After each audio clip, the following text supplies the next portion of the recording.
America, discovered almost by accident, settled by people whose only common denominator was the hope of a new and better life.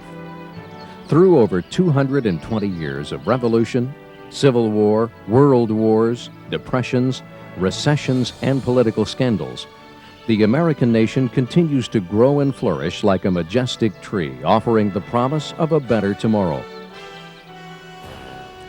The seeds of that tree were planted more than 2 centuries ago by a small group of Englishmen who came to North America, searching not for gold as the Spanish and Portuguese had done in South America, but rather seeking freedom. Freedom, that elusive abstraction which had flourished under the Greeks, floundered under the Roman Empire, and all but disappeared during the subsequent 1,500 years of European civilization.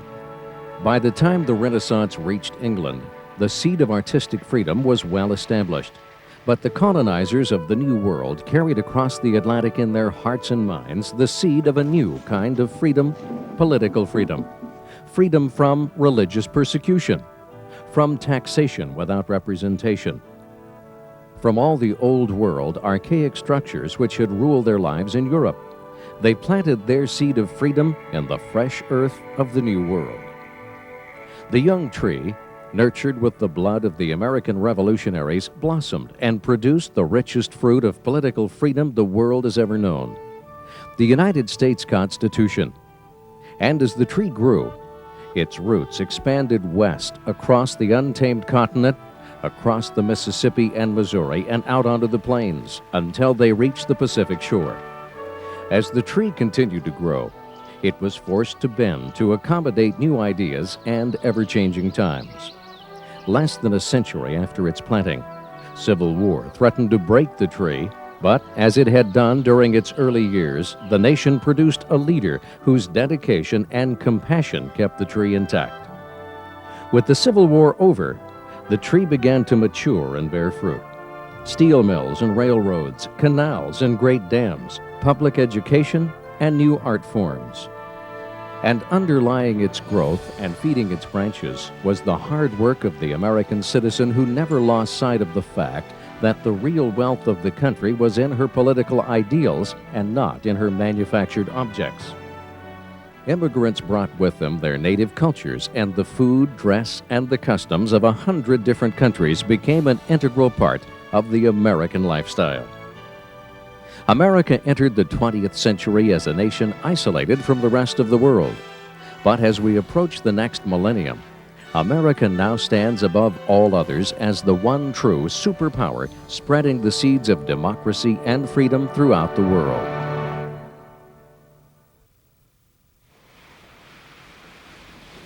In 1492, King Ferdinand and Queen Isabella of Spain commissioned Italian explorer Christopher Columbus to sail across the Atlantic Ocean in hope of finding a westward route to India.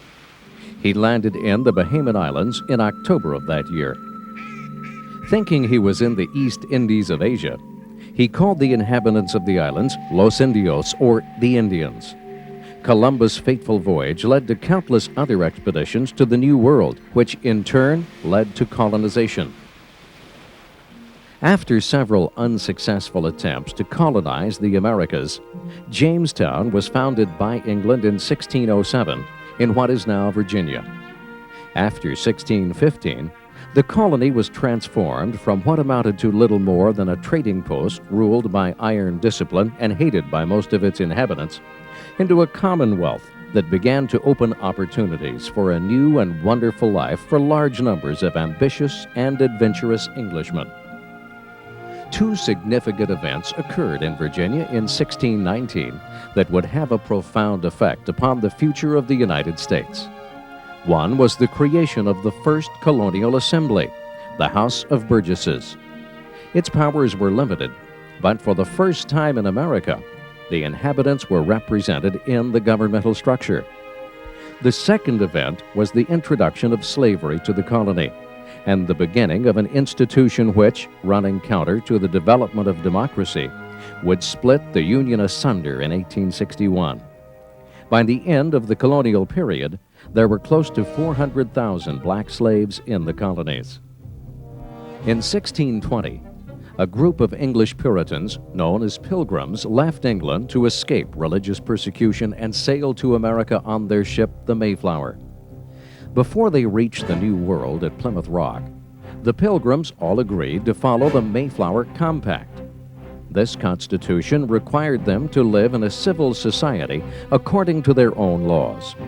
They established the colony of Plymouth, which was later integrated into the much larger colony of Massachusetts.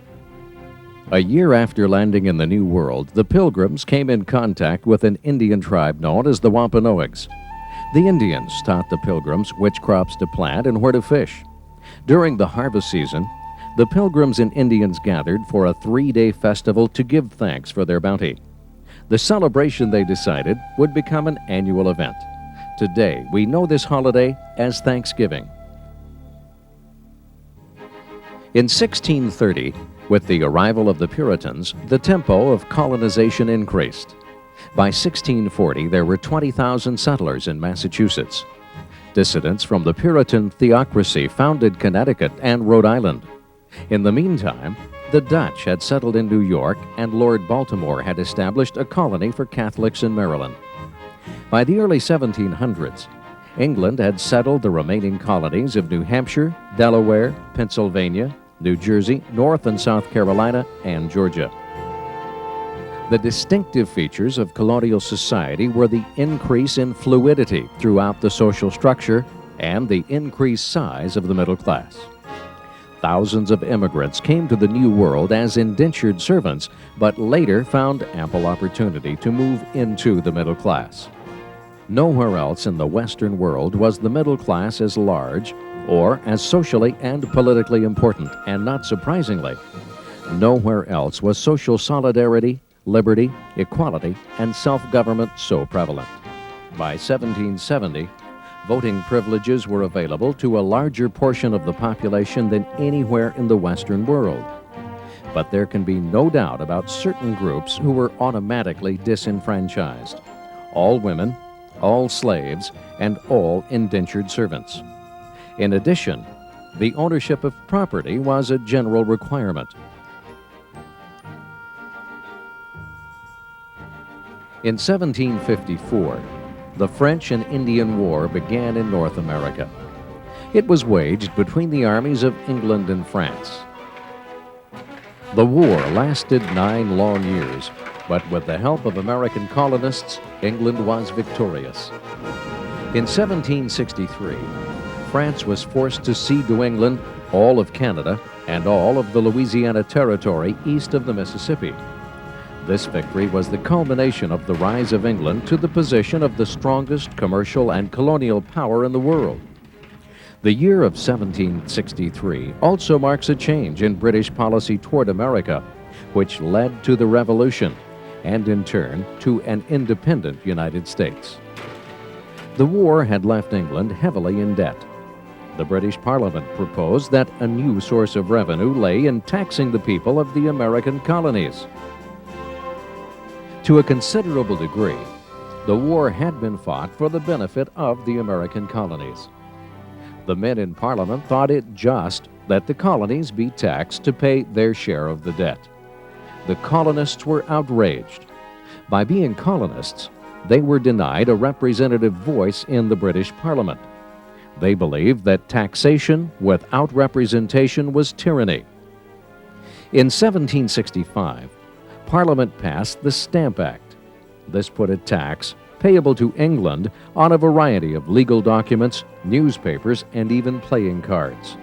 In protest, the colonists refused to buy English-made goods, and the colonies petitioned King George III to repeal the act.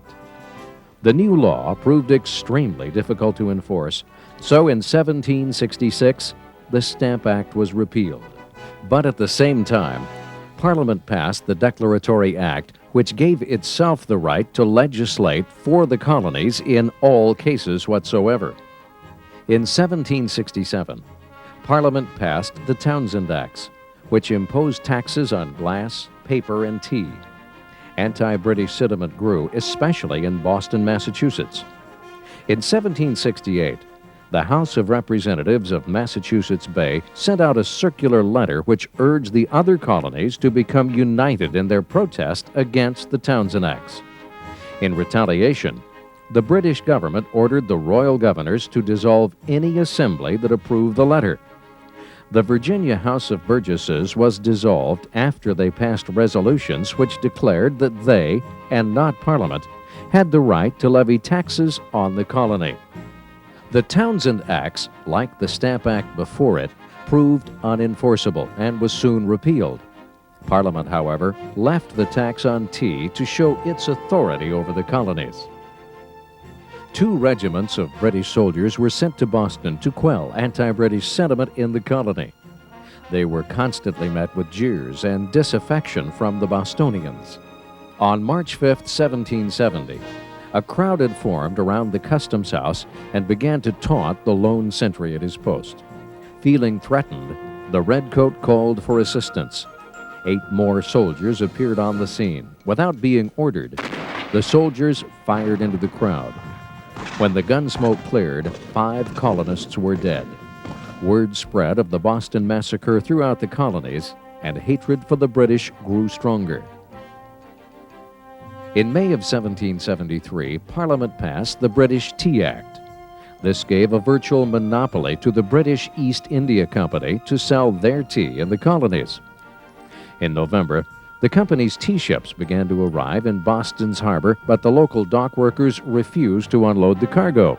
The local British governor issued a deadline for the colonists to pay the tax on the tea. The date was set for December 16th at midnight. Bostonians gathered at the Old South Church to discuss the issue at hand.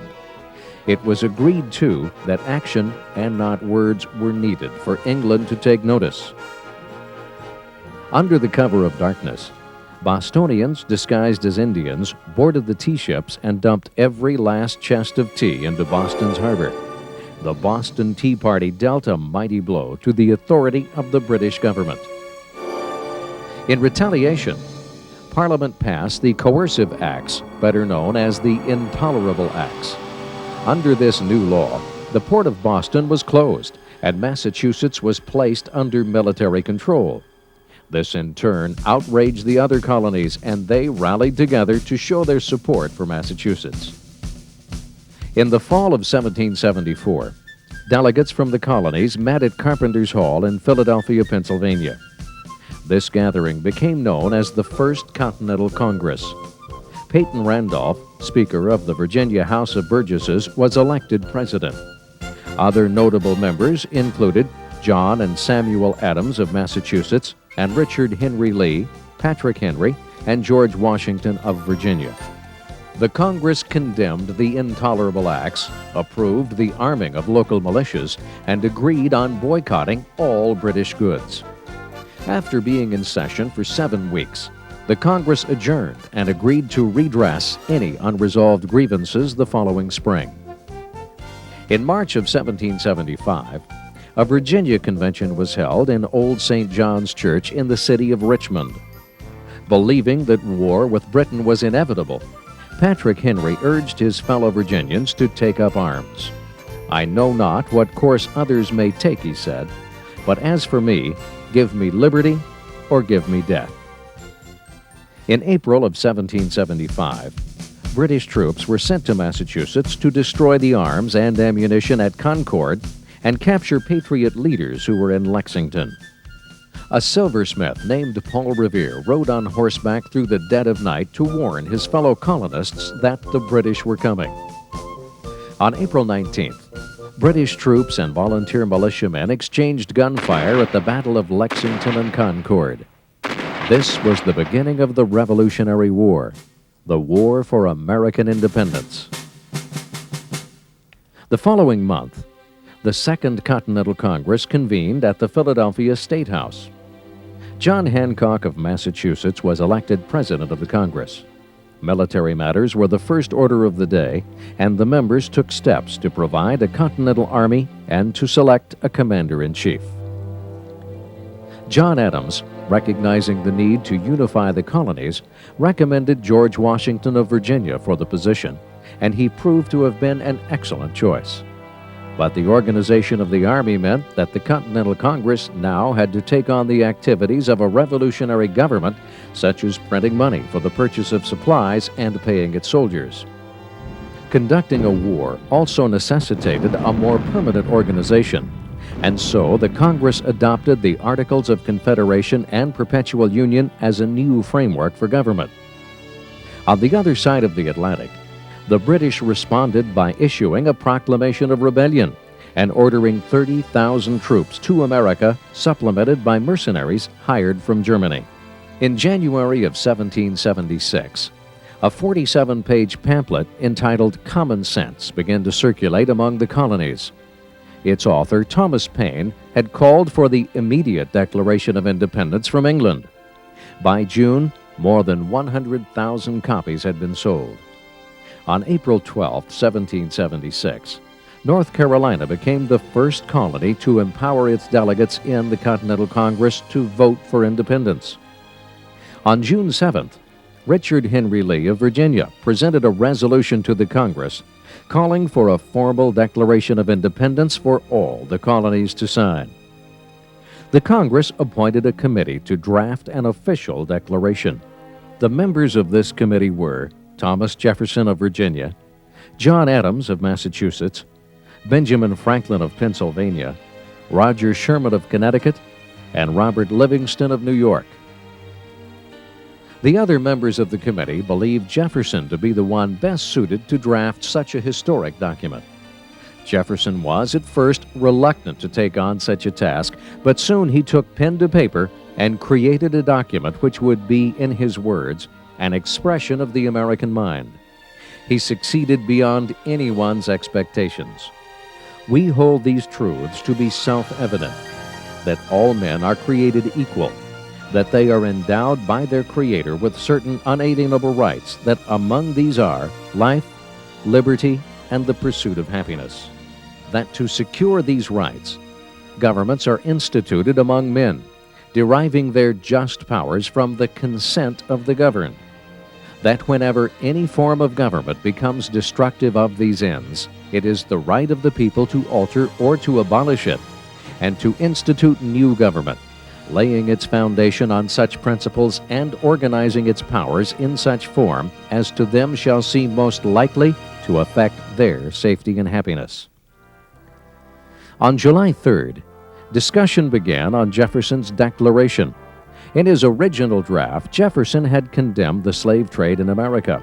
Southerners, however, insisted that this be removed.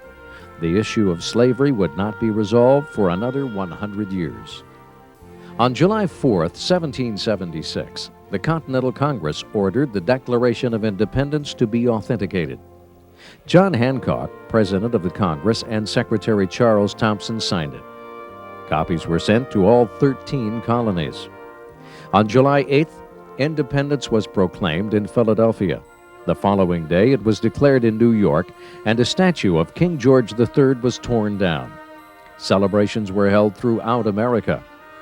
Upon unanimous approval of the Declaration, the Congress resolved that a final copy be officially inscribed on parchment with all the delegate signatures.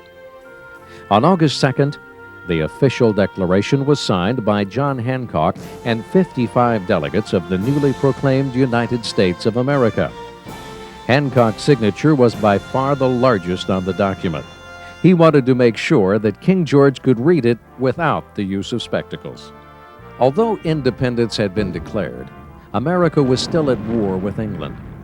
France had waited until America declared her independence and until the Americans achieved a major victory at the Battle of Saratoga before it offered her support in the fighting. When the weather turned cold, both sides stopped fighting and sought proper shelter. George Washington and 11,000 of his troops spent the winter of 1777 at Valley Forge, Pennsylvania. It was a cruel and bitter winter for the men. With a shortage of medical supplies, many of them died of typhus and other diseases. Some even deserted. By the time they left Valley Forge in June of 1778, only 4,000 men remained. But these brave men were more determined than ever to win the war. It was ultimately, however, the combined effort of the French forces along with the American Army that assured the defeat of British General Cornwallis at Yorktown, Virginia. The Battle of Yorktown marked the final major confrontation of a war that had lasted 8 long years.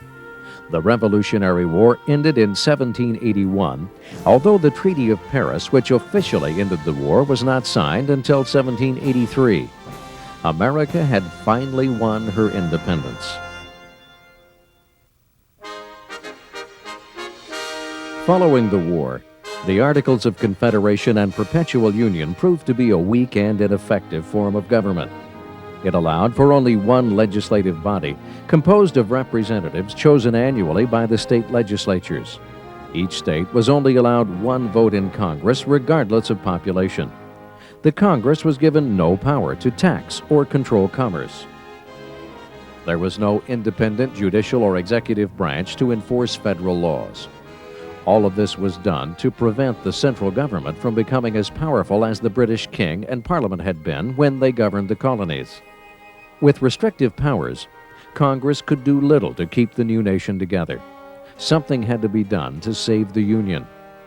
Two important American leaders, James Madison of Virginia and Alexander Hamilton of New York, called for a convention to take place in Philadelphia in May of 1787. The goal of this convention was to make important changes to the Articles of Confederation, but instead, the 55 delegates from all but one of the 13 states decided to frame a new form of democratic government. On the first day, the delegates elected George Washington as president of the convention. At the time, the hero of the Revolution was the most loved and revered man in America. Through the long summer, the delegates debated on how this new form of government would function. In the end, it was a compromise between the Virginia plan, proposed by Edmund Randolph, and the New Jersey plan, proposed by William Patterson, that eventually became the basis for the United States Constitution. It called for a 3-branched system of government: the legislative branch, which wrote the laws, an executive branch, which enforced the laws, and a judicial branch to determine the constitutionality of the laws. The legislative branch would consist of a House of Representatives where its members would be proportional to the population of each state and elected directly by the people, and a Senate which would contain an equal number of representatives from each state. However, members of the Senate would be chosen by their respective state legislators, not by the people. The executive branch would be headed by a President of the United States. The President would be elected by an electoral college composed of men chosen by the voters of each state. The electoral votes of each state would be equal to the number of its representatives and senators. The candidate with the second highest vote in the electoral college would become vice president. If no one received a majority of the votes, the House of Representatives would choose the president, with each state allowed one vote. The judicial branch would be headed by a Supreme Court with its members appointed for life. The delegates of the Constitutional Convention believed that this form of government would serve the American people well. Its system of checks and balances between the different branches assured the public that this new government would not and could not become as tyrannical as England and its king had been. On September 17, 1787, after 3.5 months of debate and compromise, the United States Constitution was signed by 39 of the 55 delegates. Now, ratification by a majority of the states was needed for the Constitution to become the law of the land. People who favored the new Constitution were called Federalists, and they knew that the road to ratification would be a long and trying one. Powerful men, such as Patrick Henry and Samuel Adams, opposed the Constitution and loudly voiced their disapproval. These men and others like them were called anti-federalists. They feared that state sovereignty would be lost to the federal government. They also believed that without a Bill of Rights, the people would be helpless against a strong central ruling power. The Constitution's staunchest defenders were James Madison, Alexander Hamilton, and John Jay, future Chief Justice of the First Supreme Court. Together, they wrote 85 essays in favor of ratification. These essays would be known as the Federalist Papers. It's considered by many to be the best analysis of the Constitution ever written. Opposition was quelled after James Madison and the Federalists pledged to add amendments guaranteeing the civil rights of the people upon ratification of the Constitution. By 1788, 11 states had ratified it, more than was necessary for the Constitution to take effect. Rhode Island became the last state to ratify in 1790. With ratification, the United States Constitution became the supreme law of the land, and a new government was born.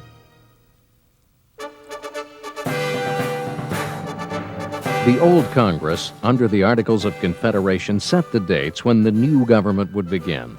They chose New York City as the temporary capital. In February 1789, the first elections for the House and Senate were held. It was also at this time that electors cast their ballots for the nation's first president. By a unanimous vote, George Washington was elected the first president of the United States. John Adams was elected vice president. Washington was inaugurated on April 30th, 1789 in New York City by taking the following oath.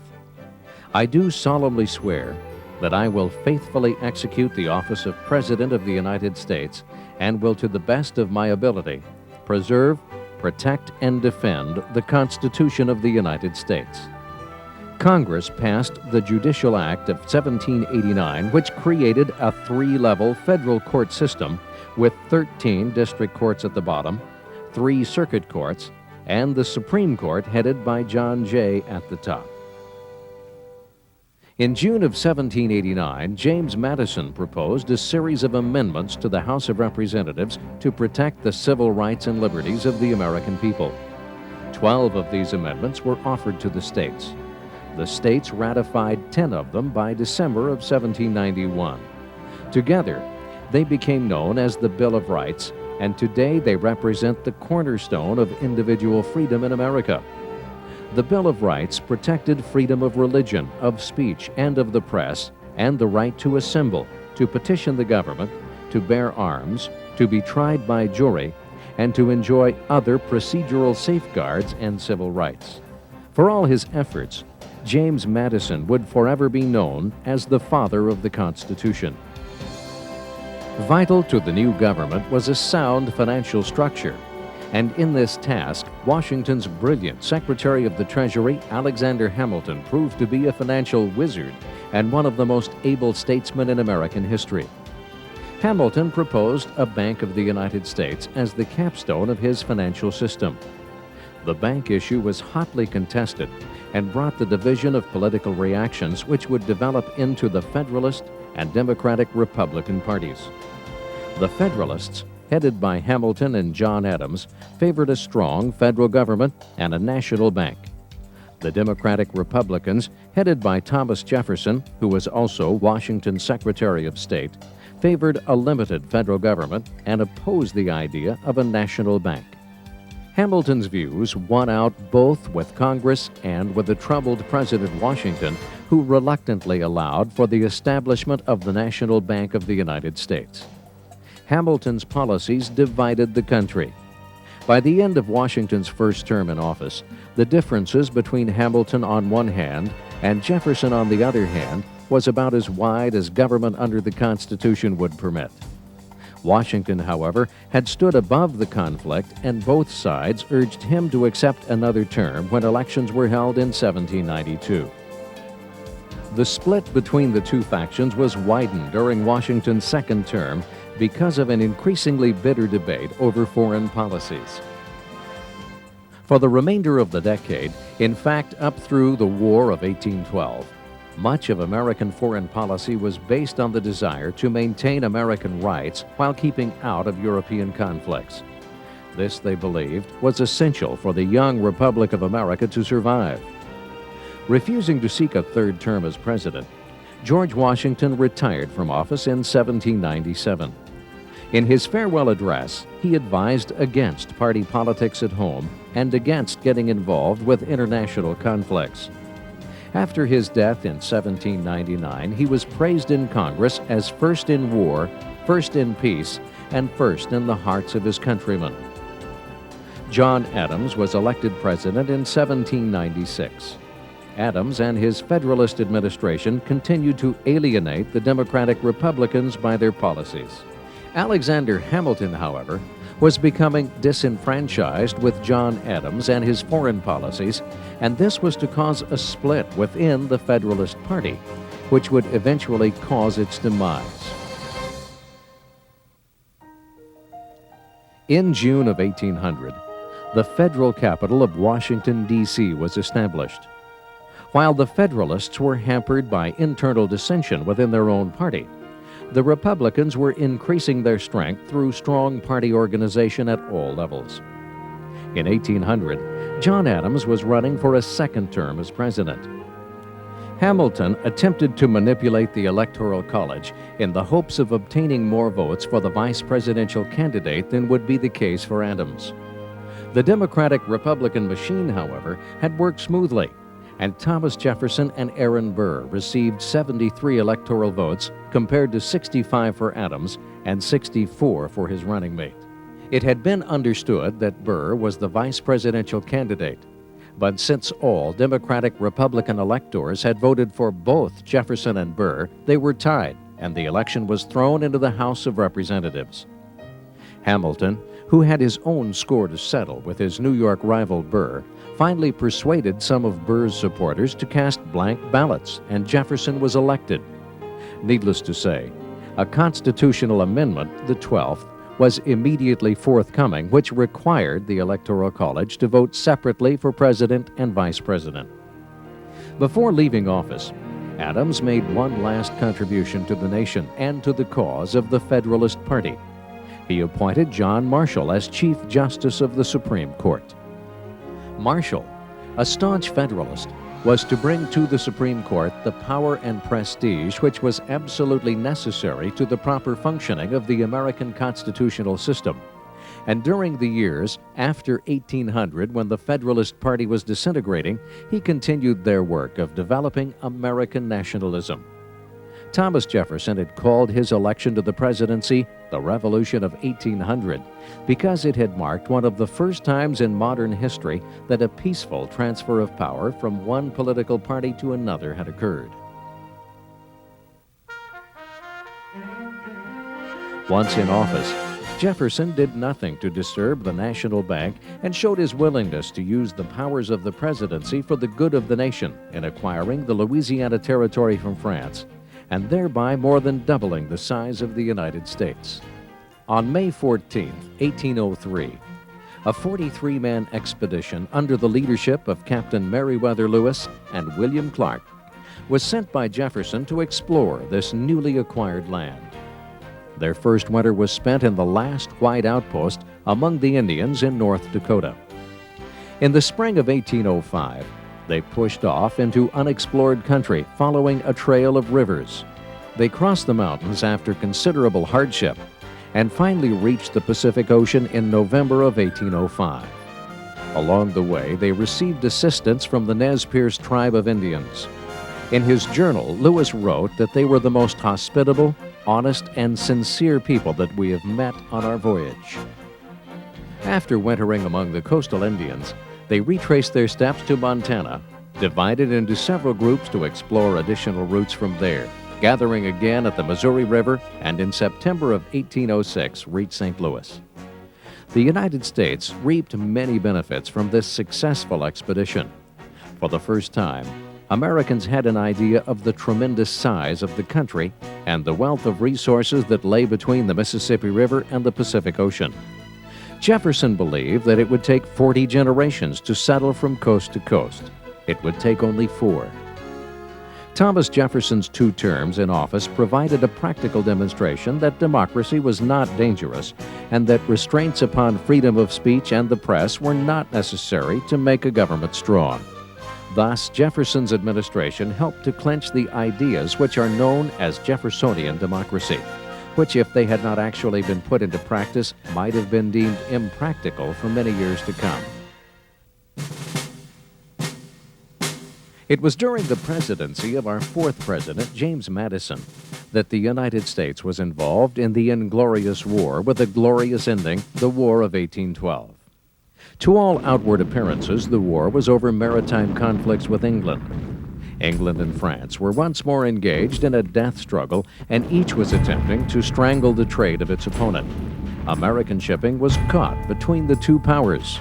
The holding of American seamen and the seizure of cargoes by the British impelled Madison to ask Congress to declare war with England. The British entered the new capital of Washington, D.C., and set fire to the White House and the Capitol building. The United States, however, won a decisive victory over the British during the Battle of New Orleans. It is interesting to note, however, that due to the poor communications of the times, the Battle of New Orleans was fought 2 weeks after the Treaty of Ghent, which officially ended the war, was signed. The victory did, however, make a national hero out of the American commanding officer, Major General Andrew Jackson.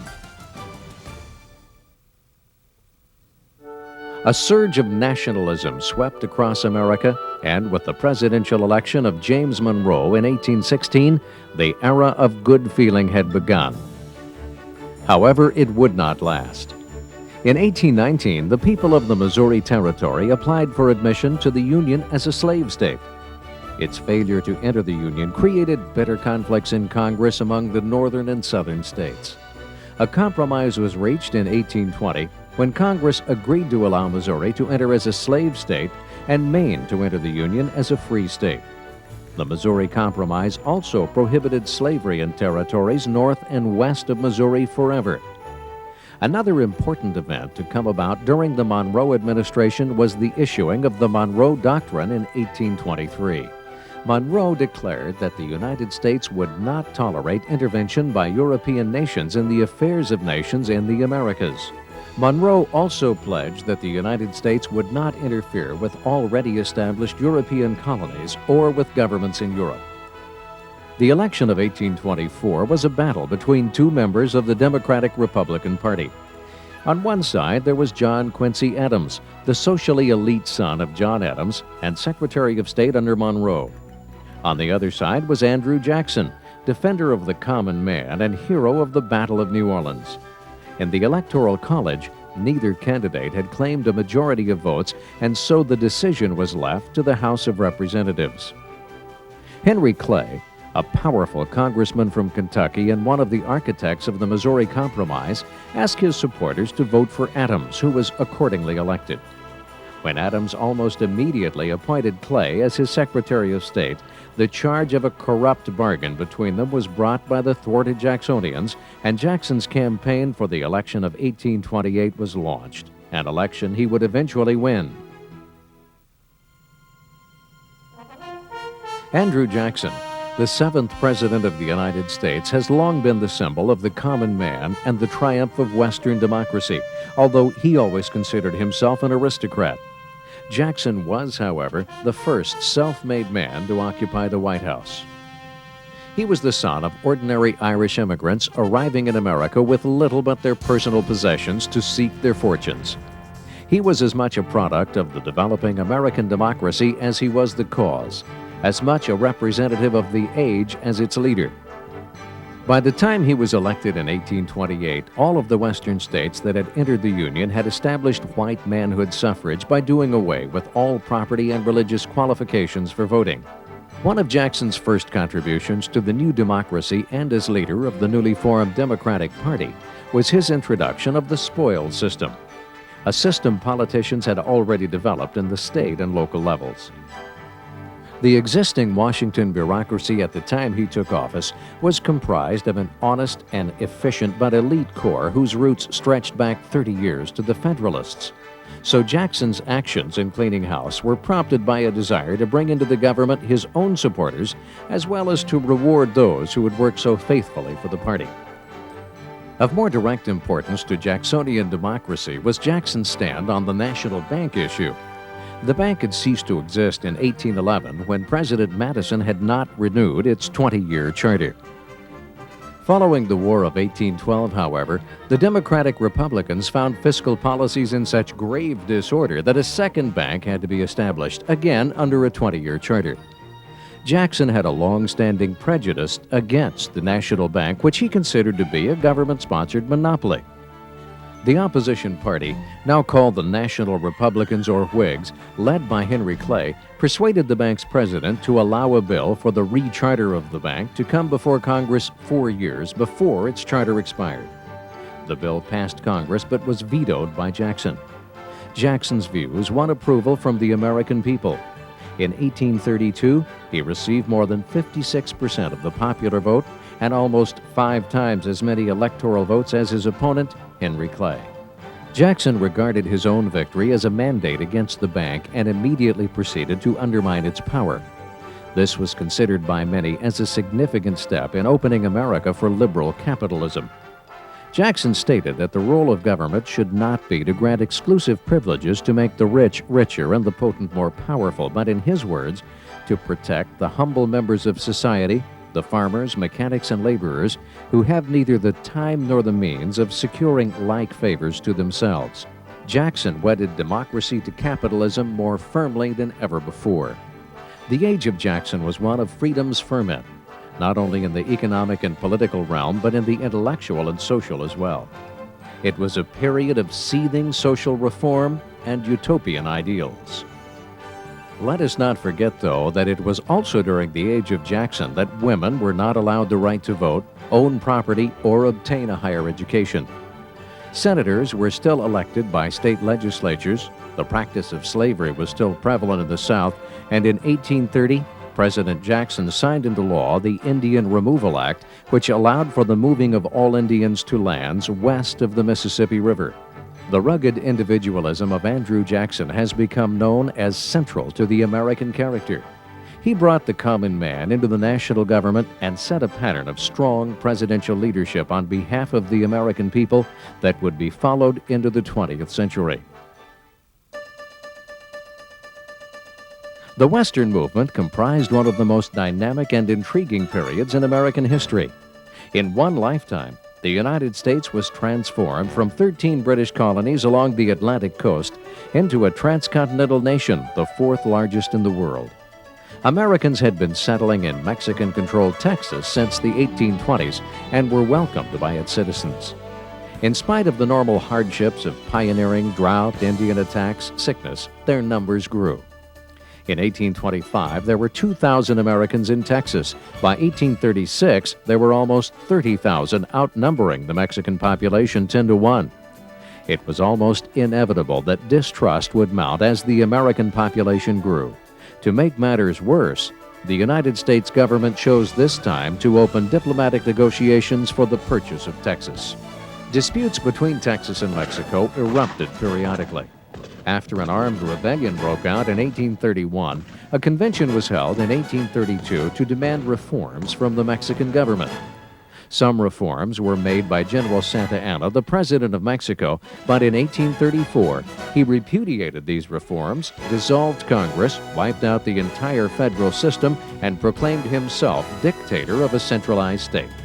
Dissension flared again among the Texans. Armed resistance broke out, and finally, on November 3, 1835, a convention of delegates from the Texas communities issued a declaration of causes which explained why they were impelled to take up arms and named Sam Houston as commander of the Army. In that same month, the infamous and tragic Battle of the Alamo was fought. Some 4,000 Mexican soldiers were on hand to put down the rebellion, and their first objective was the defeat of the garrison at San Antonio. The defenders, who numbered less than 200, were resolved to make victory for the enemy worse than defeat. The defenders of the Alamo, who included such frontier heroes as Davy Crockett and Jim Bowie, had been true to their convictions. Although all 187 Texans were killed, Mexican losses were over 1,500, and "Remember the Alamo" became the rallying cry that stirred the Texans to an eventual victory. Sam Houston, not yet ready to sacrifice his unorganized and untrained men to General Santa Anna, retreated to the east. In April, however, with his own army strengthened by recruits and discipline and Santa Anna's army dwindling in size, Houston attacked the enemy forces near the San Jacinto River, catching the Mexicans at their noon siesta. The Texans revenged the Alamo in the short span of 15 minutes. Santa Anna, along with 730 of his troops, was captured and 630 Mexicans were killed. Texas was not long in seeking admission to the Union, but sectional rivalries precluded the government in Washington from taking favorable action.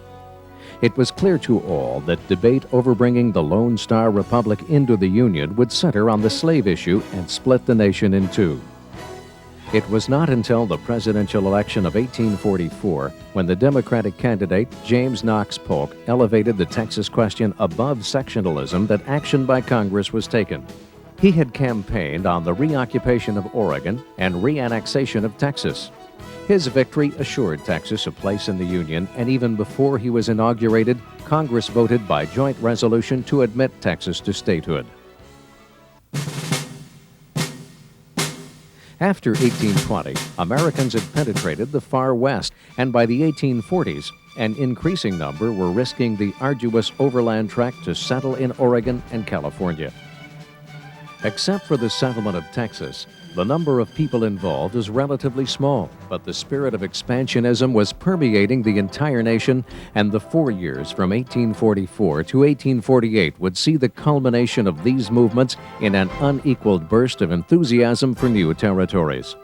In the year of 1846, the United States declared war on Mexico, apparently over a dispute concerning the Texas boundary. The underlying cause for the Mexican War, however, was probably manifest destiny, a term coined during the 1840s.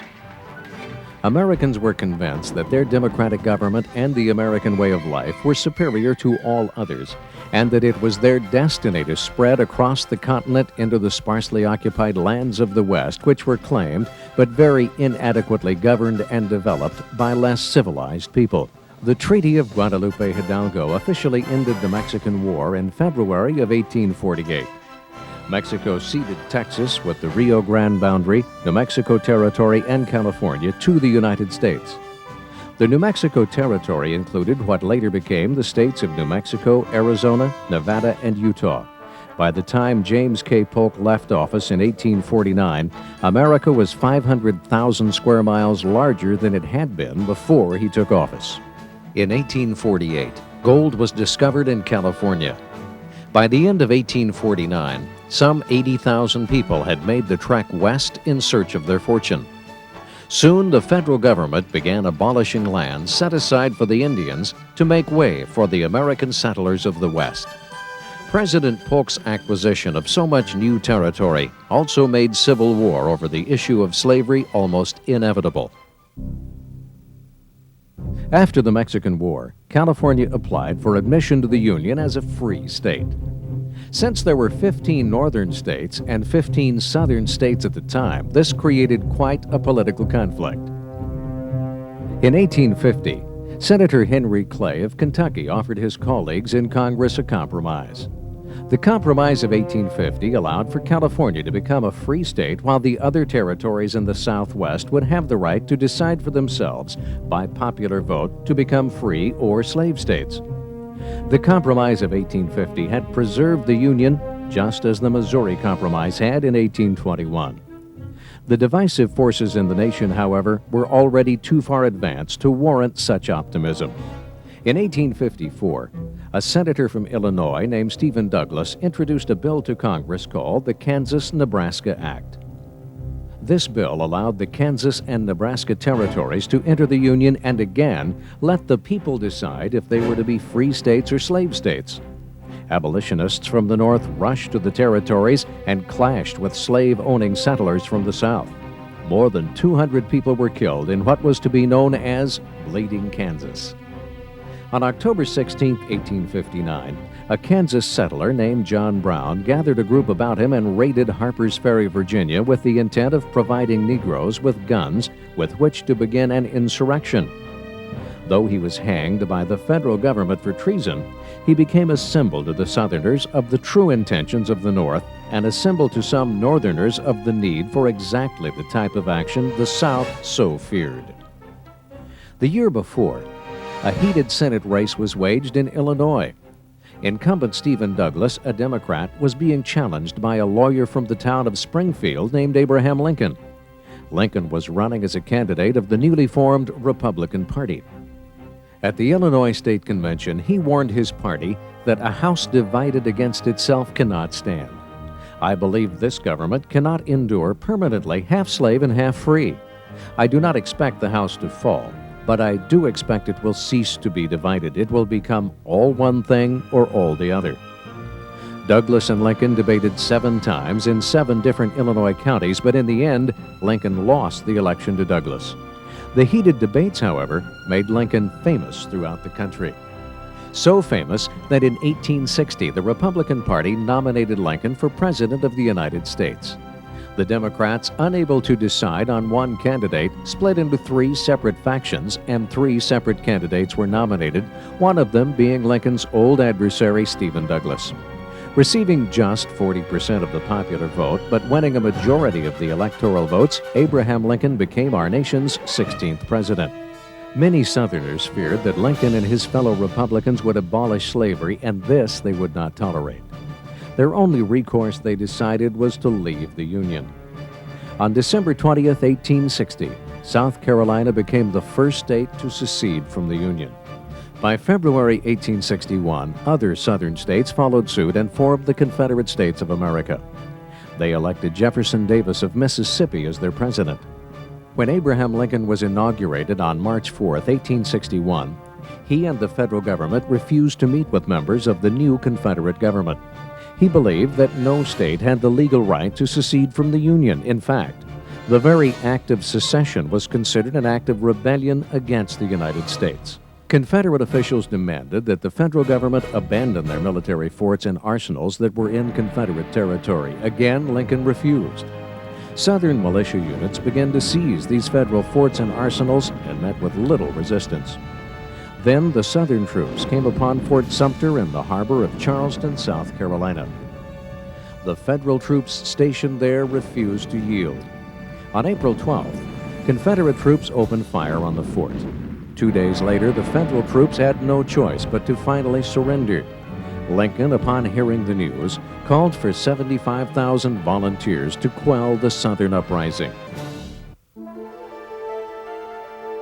Brigadier General Irvin McDowell was placed in command of all federal troops in and around the Union capital of Washington, D.C. Under pressure from the North, Lincoln ordered McDowell and his army of 35,000 soldiers to attack rebel troops in Virginia. On July 21, 1861, the first major battle of the Civil War took place just 20 miles southwest of Washington in the town of Manassas near a stream called Bull Run. Union troops might have broken through Southern lines had it not been for the heroics of the rebels led by General Thomas J. Jackson. His 5 regiments held back the Union troops by creating an impenetrable wall of men atop a hill above the battlefield.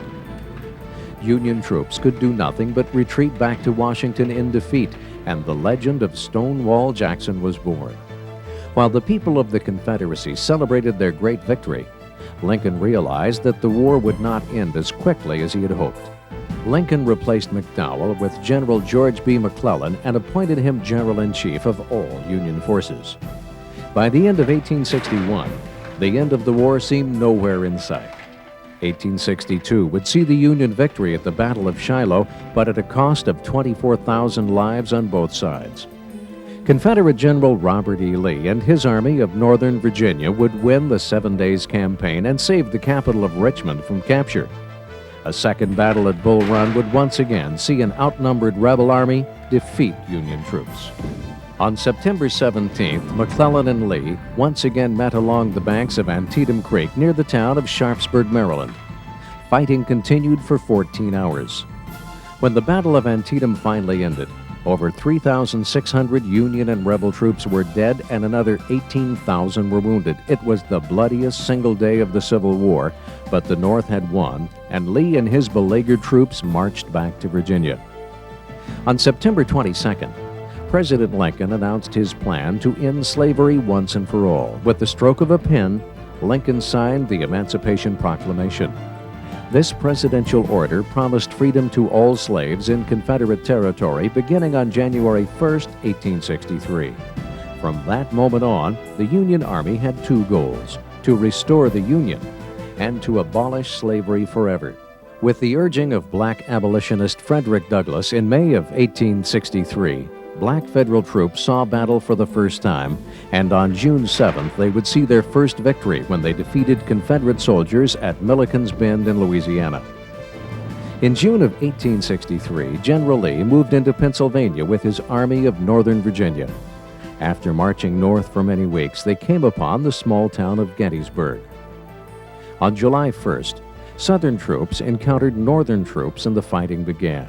By the next morning, 65,000 Confederates were pitted against 85,000 Union soldiers in the Battle of Gettysburg. For 2 long days, the fighting continued. At one point, the Union line stretched for 3 miles.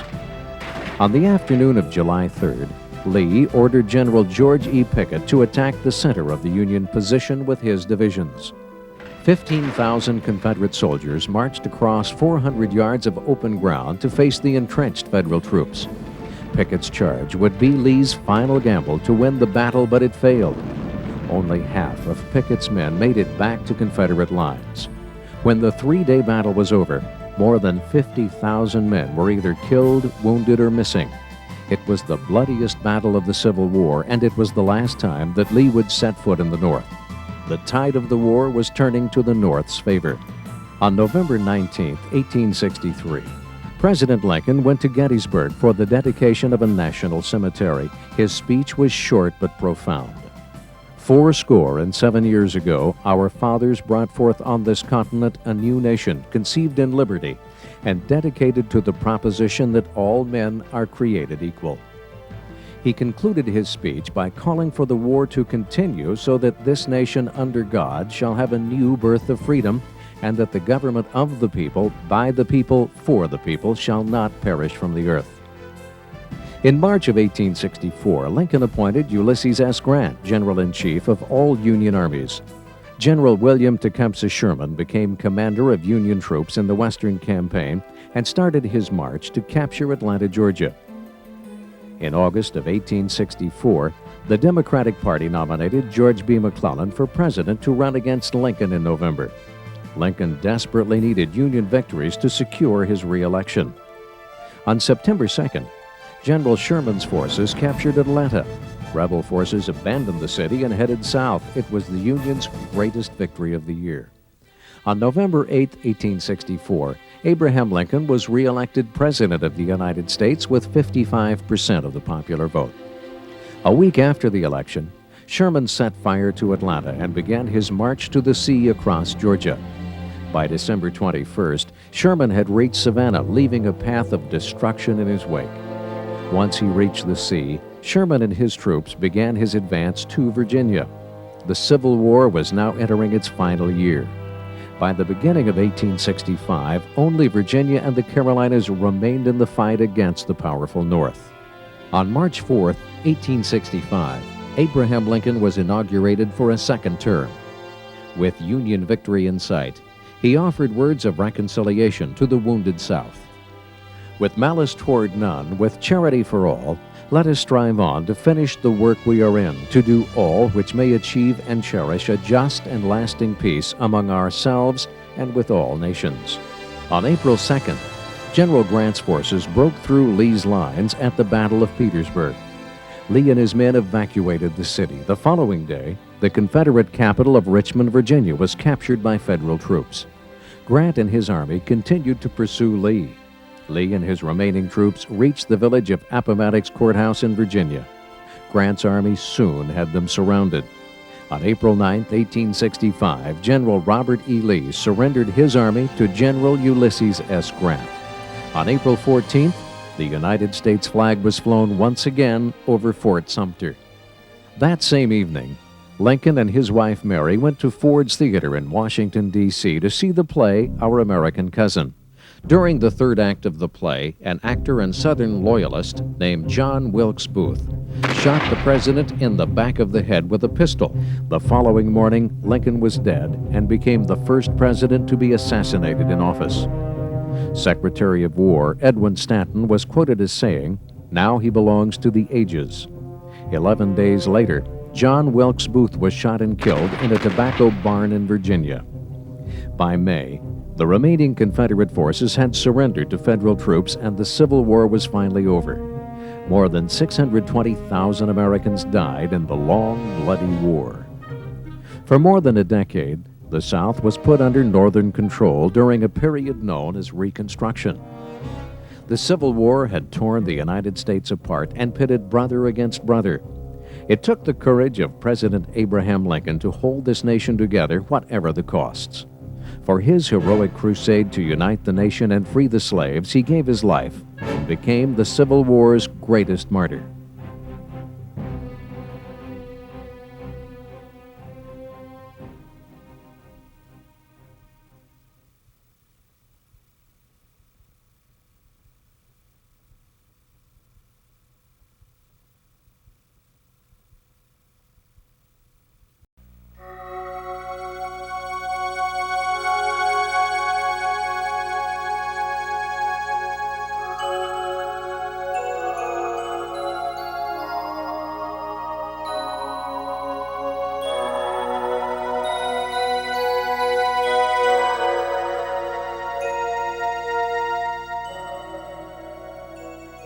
The real issue resolved by the termination of the Civil War was the supremacy of the federal government.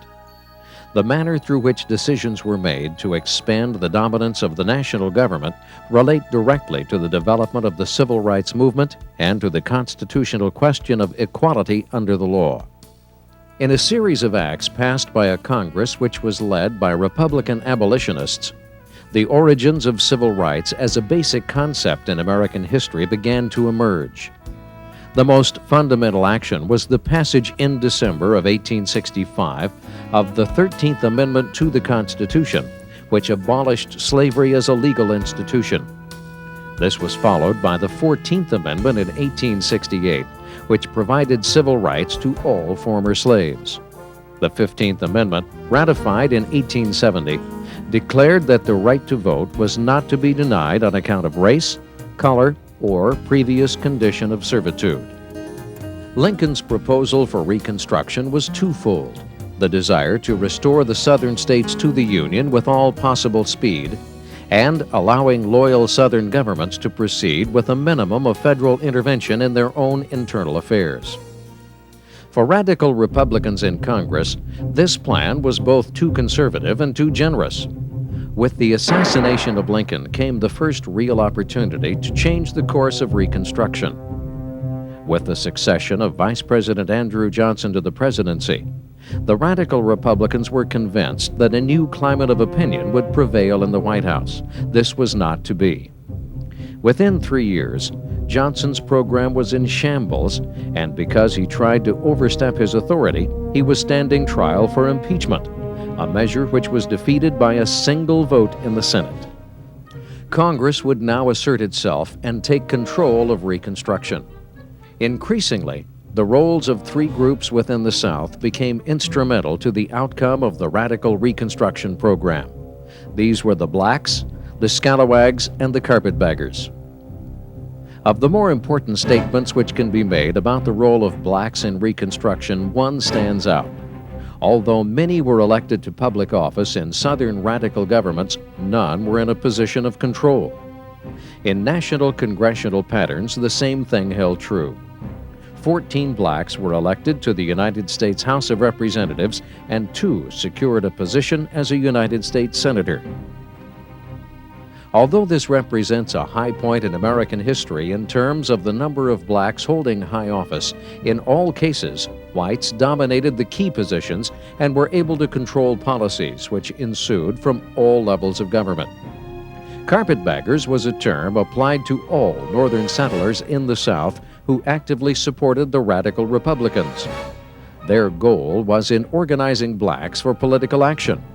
The term scalawag referred to anyone who was a white Southerner who collaborated with the radicals.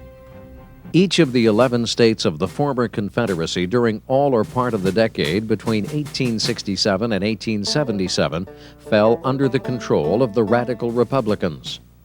The moral and ethical tenor of the nation was set in Washington under the auspices of President Ulysses S. Grant and his administration, which was notable for its numerous scandals which involved members of Congress as well as individuals high in administrative circles.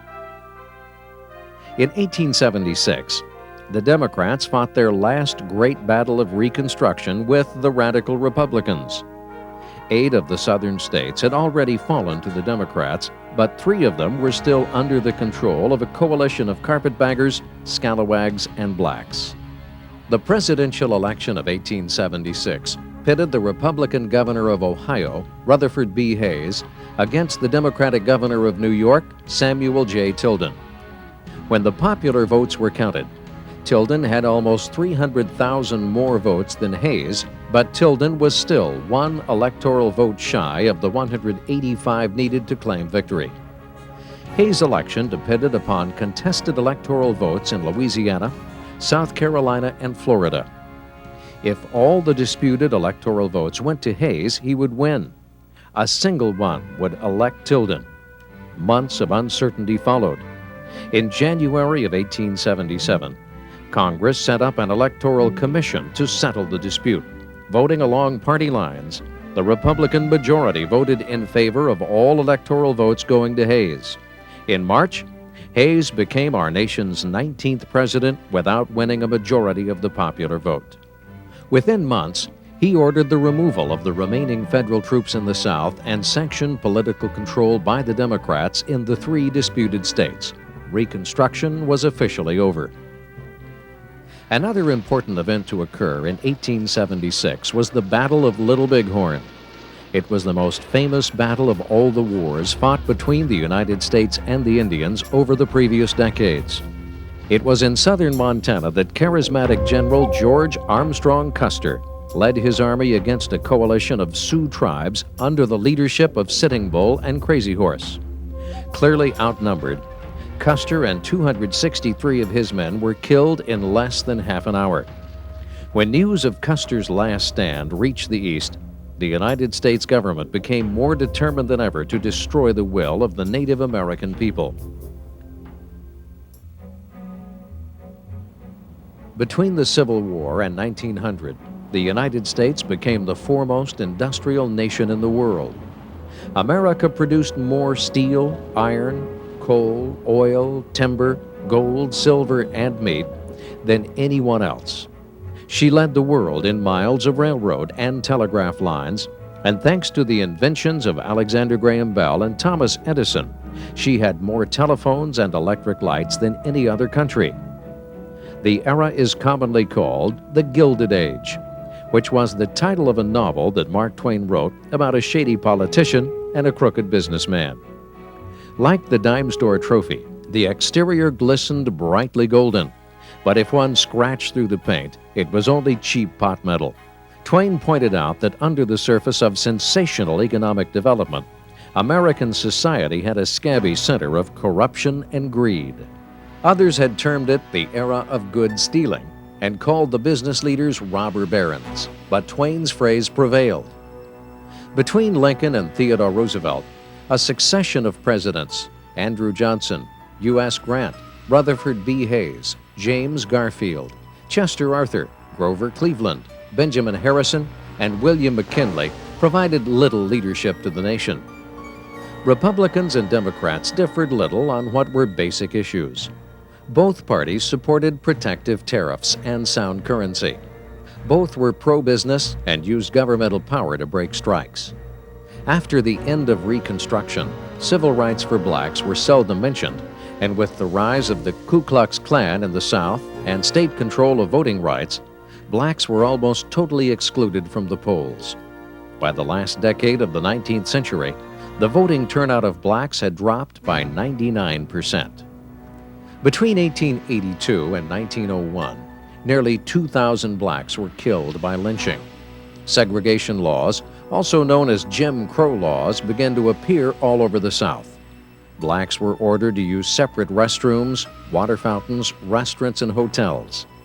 In the case of Plessy versus Ferguson, handed down in 1896, the Supreme Court ruled that these separate facilities were legal as long as they were equal. Even though the facilities in the South were never equal, Jim Crow laws governed the South for decades to come. Corruption in government was rampant at all levels. The spoils system frustrated the efforts of well-meaning presidents to bring honesty and efficiency to the federal government. Many cities were run by the likes of New York's Boss Tweed with his ingenious ways to spend a budget. Some politicians sold valuable public assets while others gave it away. After losing a battle in the New York legislature, one frustrated businessman defined an honest legislator as one who stays bought. America looked to John D. Rockefeller, Andrew Carnegie, and J.P. Morgan for leadership. These businessmen seemed to be the only true creative forces in the land. In a few short years, they transformed the society, linked the nation with railroads, built a marvelously efficient steel industry, opened oil fields, poured out a flood of new gadgets, and introduced a ruthless efficiency into production. These men preferred that government not interfere with their efforts, and America soon discovered that these businessmen had concentrated wealth and power beyond anything the nation had experienced before. The Gilded Age witnessed the assassination of President James Garfield in 1881 after serving only a few months in office. He was succeeded by Chester Arthur. President Grover Cleveland had the dubious honor of being the only president to serve 2 non-consecutive terms, the latter of which was hampered by the Depression of 1893. The 1890s constituted a great watershed in American history. America before that time was predominantly agricultural. After that, predominantly urban and industrial. The America of the 19th century was primarily concerned with domestic problems, but in the 1890s she became involved in world affairs, and from then on was inextricably tied to the economy and politics of the entire globe. By 1890, the Civil War was no longer a cardinal issue in the political battle between the Democrats and the Republicans. Also in that year, an official report indicated that the frontier no longer existed in America, and the frontier had been an integral part of the American scene for decades. By the 1890s, the city had become a dominant feature of American life, and the millions of new immigrants coming to the country were from Southern and Catholic Europe rather than from the Western Protestant countries. The Gilded Age also saw the last major conflict between Indians and whites when federal troops opened fire upon 200 men, women, and children during the massacre at Wounded Knee in South Dakota. By the end of the 19th century, only 267,000 Native Americans remained in the United States. For decades, America had isolated itself from foreign affairs while the West was settled and an industrial base was created. But now the frontier was gone, and the United States looked elsewhere for expansion. When the U.S. battleship Maine exploded in Havana Harbor in Spanish-controlled Cuba in February of 1898, battle cries of "Remember the Maine" and "To hell with Spain" led the United States under the leadership of President William McKinley to declare war with Spain. In less than 3 months and with minimal casualties, the United States forced Spain to leave Cuba. The most famous battle being the Battle of San Juan Hill, led by Lieutenant Colonel Theodore Roosevelt and his Rough Riders. As a result of the war, the United States acquired a base in Cuba, the islands of Puerto Rico and Guam, and the Philippines. During this same period, Hawaii was annexed. The Spanish-American War had made the United States a world power, and Theodore Roosevelt a national hero. In the presidential election of 1900, the Republican Party nominated him as William McKinley's vice president. In September of 1901, McKinley was assassinated by a deranged anarchist, and Theodore Roosevelt, at age 42, became the nation's youngest president. Theodore Roosevelt's approach to governing was essentially a moral one, and he continually used the presidency as a bully pulpit from which he could preach to the American people, publicize corporate misdeeds, and insist that the interests of the entire nation must be served. He broke up big business monopolies, created the Departments of Commerce and Labor, allowed for the federal inspection of food, and was a strong advocate for conservation. His first administration also bore witness to one of the greatest events in human history. On December 17, 1903, the Wright brothers, Orville and Wilbur, successfully flew the world's first heavier-than-air flying machine, known today as the airplane. In 1904, Teddy Roosevelt was elected president in his own right. In 1906, the Nobel Prize for Peace was awarded to Roosevelt after he negotiated an end to the Russian-Japanese War. Roosevelt summarized his foreign policy as speak softly and carry a big stick. Upon leaving office in 1909, Roosevelt could be proud of his record. He'd made the federal government a decisive force in the American system, enlarged the powers of the president, and in general, advanced the prestige of the United States as a world power. Roosevelt left his hand-picked successor, William Howard Taft, in the presidency and departed for an extended big game hunt in Africa. When he returned, he was sorely disappointed with what he found. Taft had tied himself so closely to the conservative wing of the Republican Party that the Republicans had lost the elections in 1910 and appeared to be headed for defeat in the presidential elections of 1912. Roosevelt decided to run for president once again. Although he had considerable popular support, Taft had the Republican machine behind him, and the protege won out over his patron. Not receiving the Republican nomination, Roosevelt bolted and accepted the nomination of the Progressive Party. His actions, by splitting the Republicans, virtually assured victory to the Democratic nominee, Woodrow Wilson. In the elections, Wilson received only 42% of the vote, but won an overwhelming 435 electoral votes, compared to the 88 cast for Roosevelt and the 8 for Taft. The real significance of the election, however, was that it constituted a mandate for progressivism. Almost 70% of the popular vote was cast in favor of Wilson and Roosevelt, both of whom ran on progressive, although not identical, platforms. The legislation passed during the Wilson administration was the culmination of the progressive movement. 4 amendments were added to the Constitution. The 16th Amendment, ratified in 1913, authorized a federal income tax for revenue for the ever-expanding government.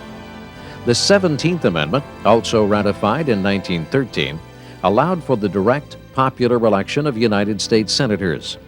The 18th Amendment, ratified in 1919, ushered in an era of prohibition of alcohol consumption and distribution in the United States. And the 19th Amendment, ratified in 1920, finally gave women the right to vote. This was due largely in part by the lifelong efforts of the great suffragists Susan B. Anthony and Elizabeth Cady Stanton. Child labor laws were enacted, and the 8-hour workday began to appear. By the time war clouds began gathering for World War I, the progressive movement on the city, state, and federal level had achieved a high percentage of its goals. Known as the War to End All Wars, it was fought between the Allied powers, which consisted of Britain, France, Russia, Japan, and Italy, and the Central Powers, which included Germany, Austria-Hungary, Bulgaria, and Turkey. The war was sparked by the assassination in 1914 of the heir to the throne of Austria. While war raged throughout the world, Woodrow Wilson and the United States remained neutral. In fact, Wilson's re-election campaign slogan in 1916 was, "He kept us out of war." However, with the sinking of the luxury liner Lusitania by a German submarine and Germany's decision to start unrestricted submarine warfare, President Wilson, on April 2, 1917, called a special session of Congress to request a formal declaration of war. 4 days later, on April 6th, Congress resolved that a state of war existed between the United States and Germany. The first American troops arrived in Europe in the summer of 1917, led by General John J. Pershing. The arrival of the Yanks on the side of the Allies helped to tip the balance in their favor. In November of 1918, Germany formally surrendered and an armistice was signed. When word of the war's end reached America, jubilant celebrations broke out all across the nation. After the war, Wilson went to Paris for the peace settlement. Meeting with the other leaders of the Allied powers, he presented his plan for a lasting peace. One of his goals was the creation of a League of Nations, which, in his words, would afford mutual guarantees of political independence and territorial integrity to great and small states alike. The creation of a League of Nations was included in the Treaty of Versailles, but the treaty also required Germany to make extensive concessions and pay restitutions to the Allied powers. Wilson presented the Treaty of Versailles to a Republican-controlled Senate in 1919 for ratification.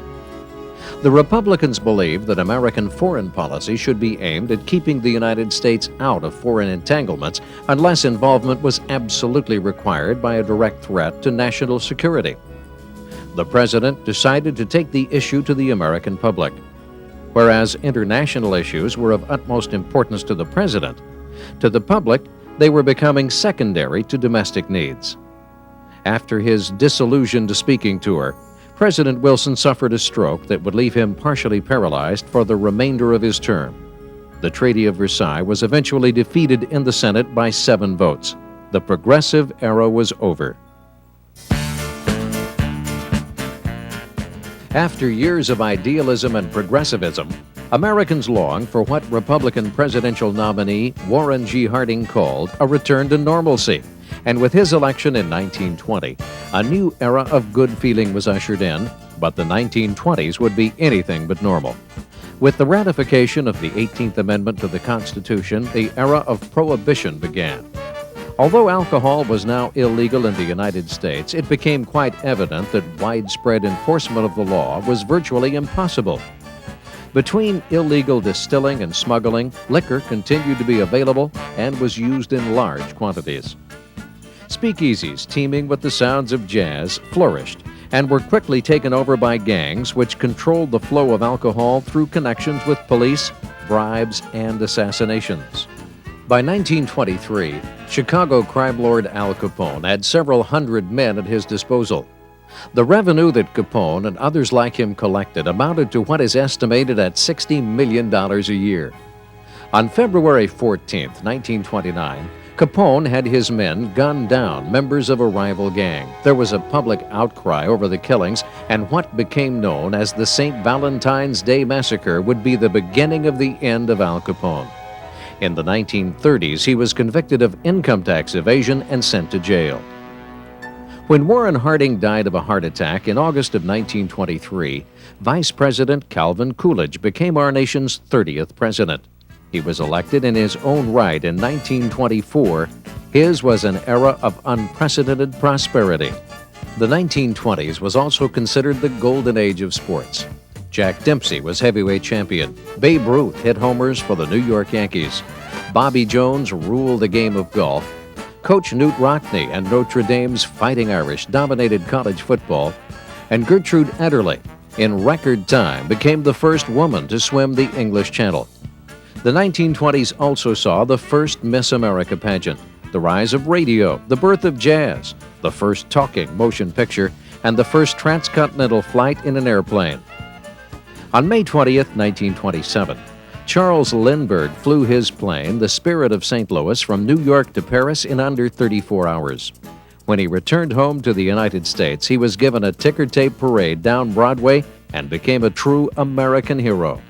The automobile was one of the chief contributors to the remarkable changes that were taking place in the 1920s.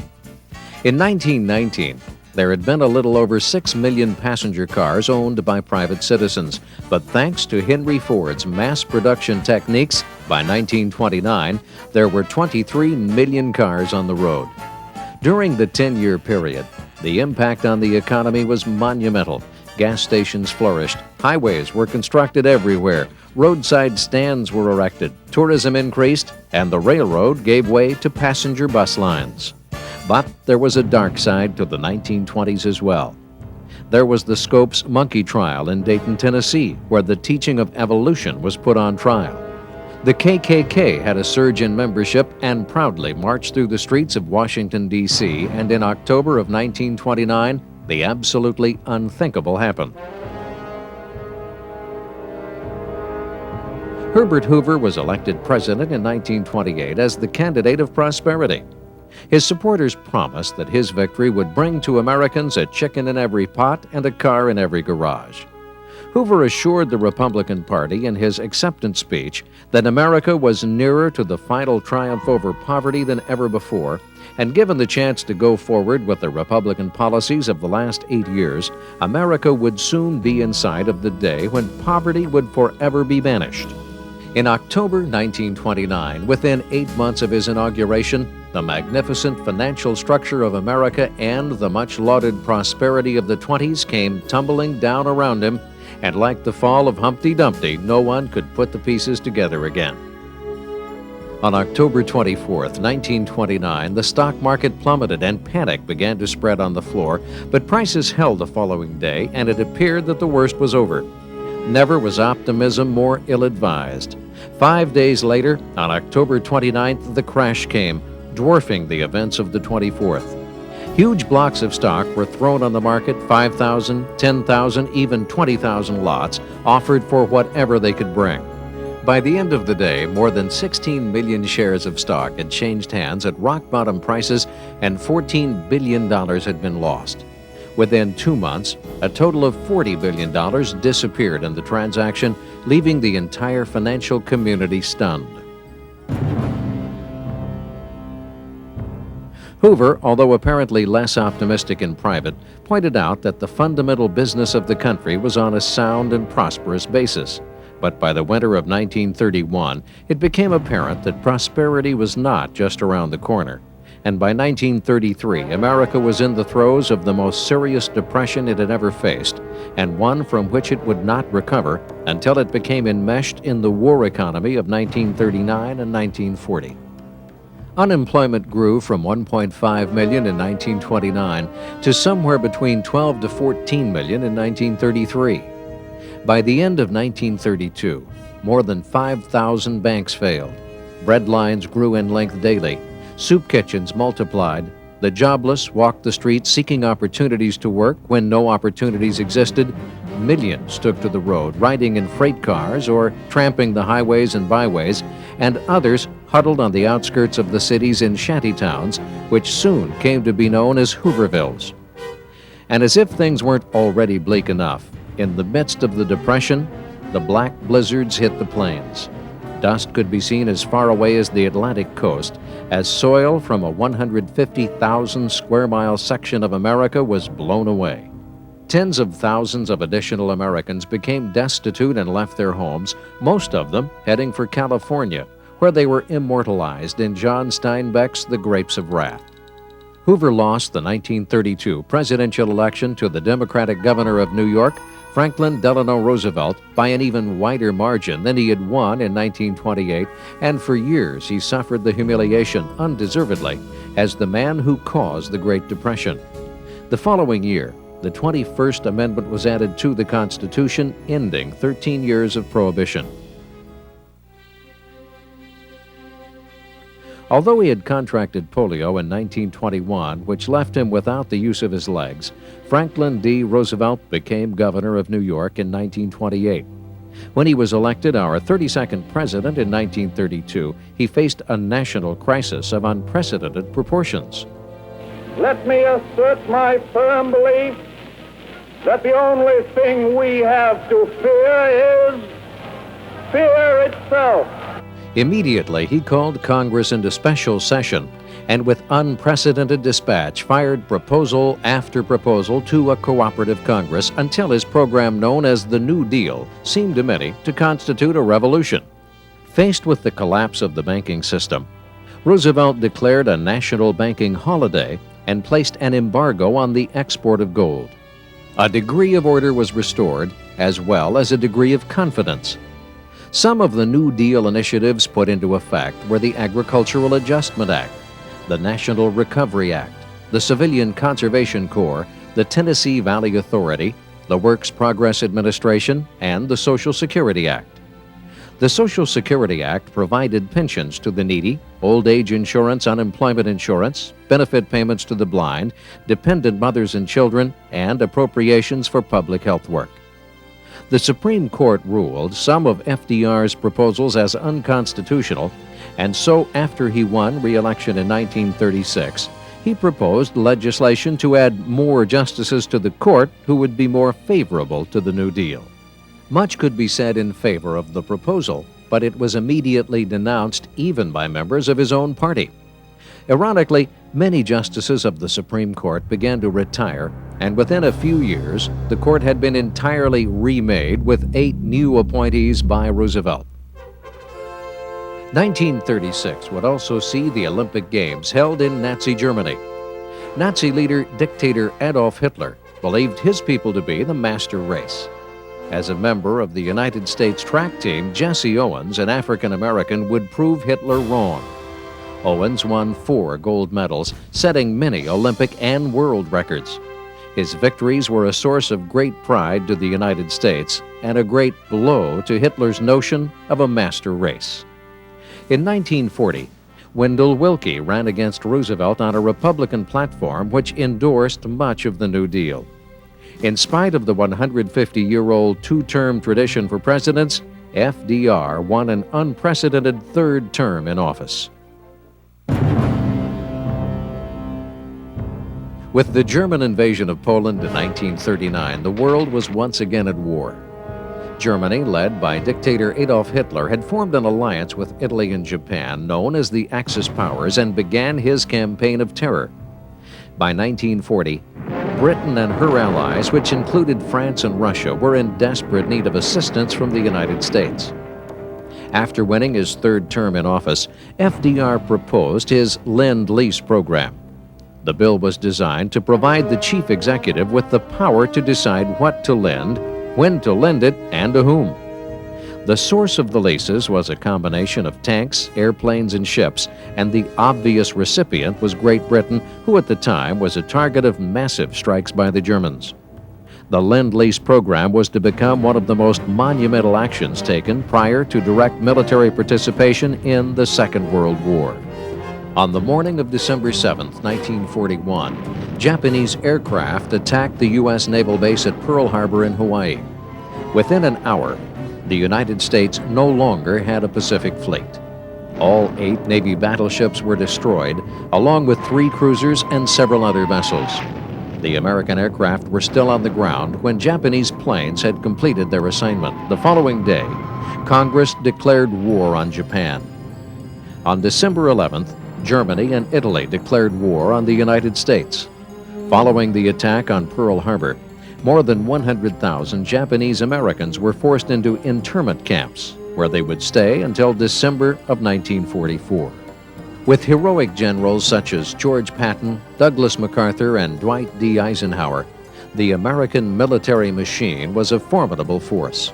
On June 6, 1944, Eisenhower led the D-Day invasion of German-occupied France. It was the largest sea and air invasion ever mounted. Soon they would liberate France and march towards Berlin. On the other side of the globe, MacArthur led his forces towards victory against Japan. On the home front in November, FDR was elected to his 4th term in office. On April 12, 1945, he died of a cerebral hemorrhage. In his 12 years in office, Franklin Roosevelt restored confidence to millions of Americans. He made outstanding contributions to the human and physical rehabilitation of the country and guided the United States through the troubled waters of the darkest period in American history. As Commander-in-Chief during most of World War II, he assured American victory in a global war of unprecedented magnitude. He maintained popular support through 4 presidential elections, and he shifted the direction of American political and economic institutions. Since 1945, the political struggle has, to a considerable extent, been over whether the course set by the New Deal should be sustained and broadened, or contained and perhaps curtailed. With the death of FDR, Harry S. Truman, his vice president, became our nation's 33rd president. On May 7, 1945, Germany unconditionally surrendered to the Allies. All that was left was the war with Japan. While Truman met with British Prime Minister Winston Churchill and Soviet Premier Joseph Stalin at the Potsdam Conference to discuss the post-war future, he became informed of the successful testing of an atomic bomb by his scientists. On his initiation, a Potsdam Declaration was issued, providing means by which the Japanese could avoid what was termed prompt and utter destruction by agreeing to unconditional surrender. By August 2nd, no positive reply from the Japanese government had been received, and the point of no return had been passed. On August 6th, the B-29 bomber known as the Enola Gay flew over Japan in the early morning. Over the city of Hiroshima, the Enola Gay dropped an atomic bomb with a force equal to 20,000 tons of TNT. 3 days later, a second bomb was dropped on the city of Nagasaki, causing even more destruction. With over 100,000 people dead and more dying, the Japanese finally surrendered. On September 2, 1945, the official surrender ceremony took place aboard the USS Missouri, marking the end of the Second World War. Celebrations were held throughout America. The war had altered the character of the United States in a dramatic way, and its consequences would be felt as the post-war era began. The termination of the war and the immediate concerns over the position of the Soviet Union in the international arena altered the domestic environment in the U.S. A chain of events signaled the onset of the Cold War and the dual policies of containment at home and containment abroad. The National Security Act, passed in 1947, initiated the process of administrative and military reorganization with the creation of the Department of Defense, the Central Intelligence Agency, and the National Security Council and Agency. Intelligence gathering abroad and investigations of alleged communist activities at home heightened American concern over the deteriorating situation in Europe. Within a brief period of time, the political and geographic boundaries of Central Europe had been reconstituted, establishing Soviet-dominated governments in virtually all of the Eastern European nations.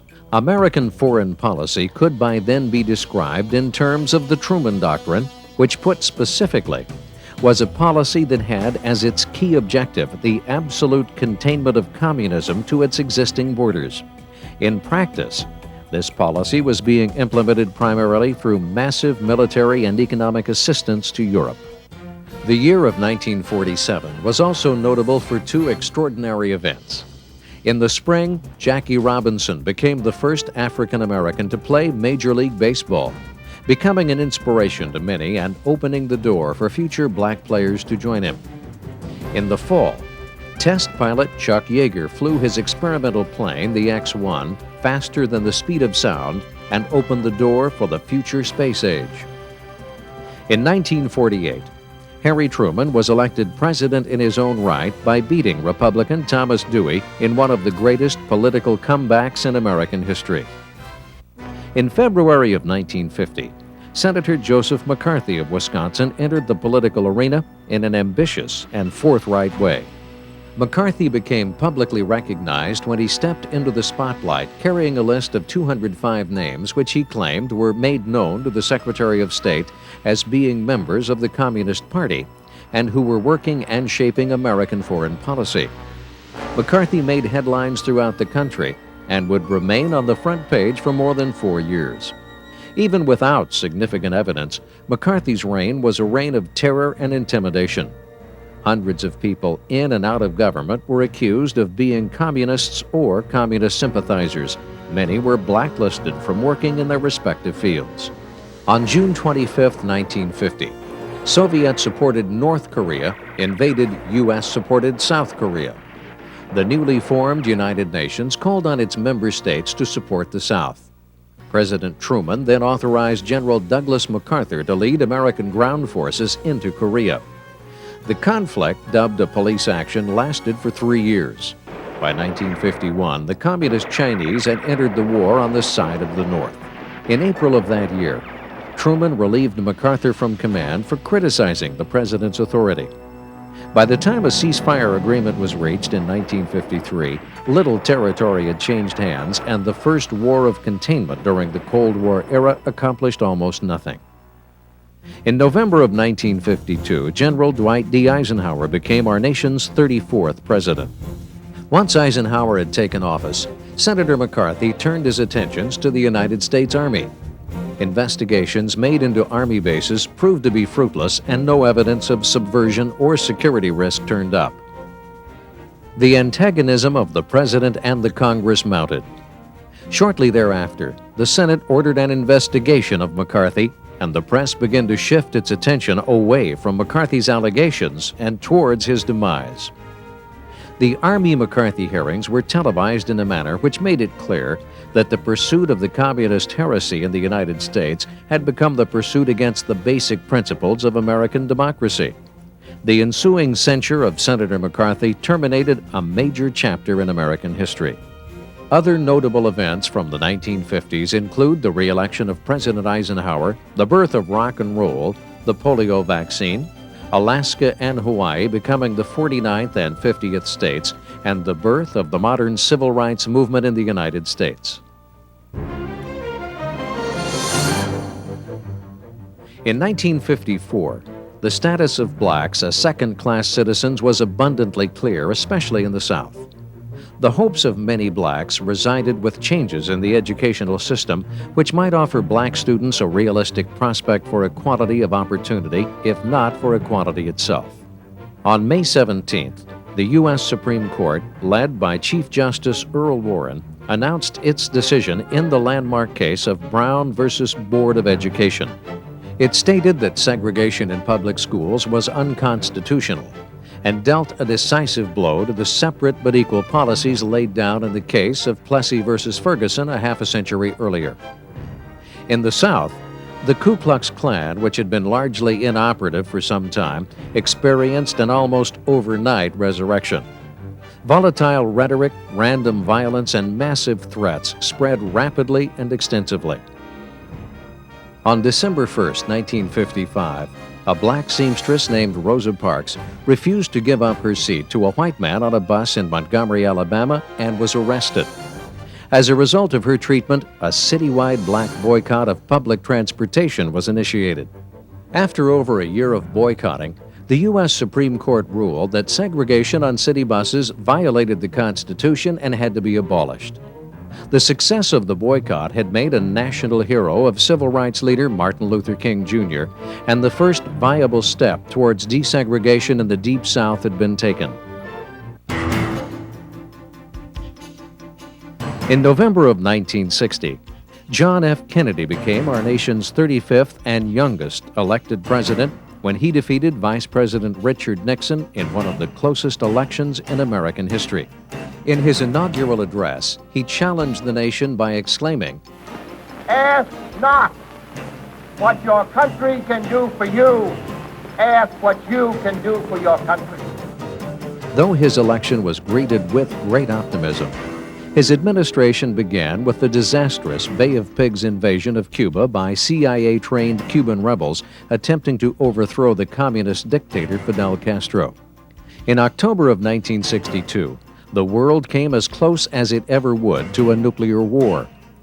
On learning that the Soviets were installing missiles in Cuba, Kennedy imposed a blockade and ordered Soviet Premier Khrushchev to remove the weapons.